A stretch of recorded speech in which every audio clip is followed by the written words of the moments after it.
So I'm just going to record this video on how I think I pretty much repaired my Gecko S-Class heater.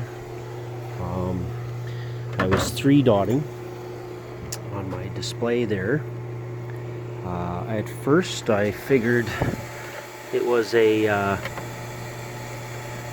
high limit, which they recommend checking. I pulled the high limit, which was, hang on a sec, which was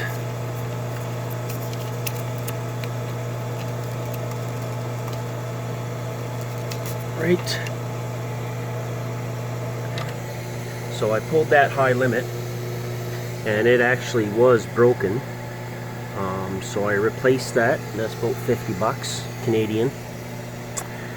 And then it continued to high limit.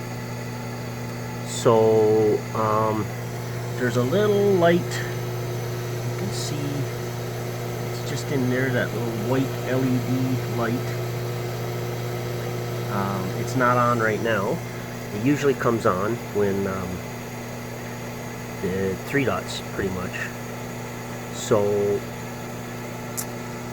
after some search from the hot tub guy and some other places, I kind of did some troubleshooting. I decided that I just replaced that pressure switch, which is another indication of a 3 dot. I isolated the hot tub there and in the back over there. And that's another thing that I didn't know, is that these are a push down and a notch sits in here and twists.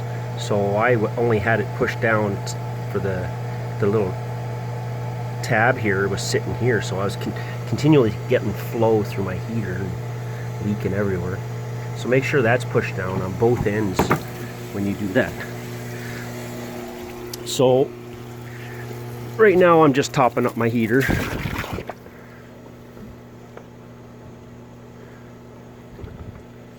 Just give me a sec here.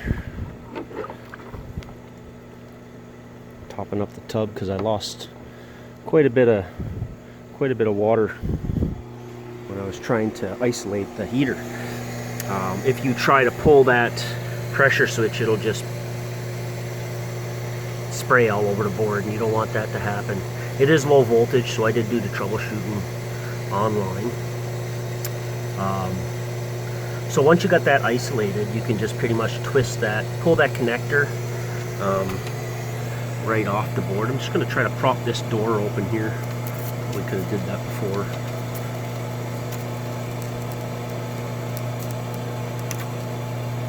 So these, that can unplug live. These can unplug live. When I pulled that out, I did notice that the other switch that was in it, no, keep it there. This was what it looked like. So it looked like it was long, and whoever installed it last, it could have dialed into the heater and crushed itself. That would bring in your 3 dot once it doesn't read the right pressure going across the switch. So I've changed that out.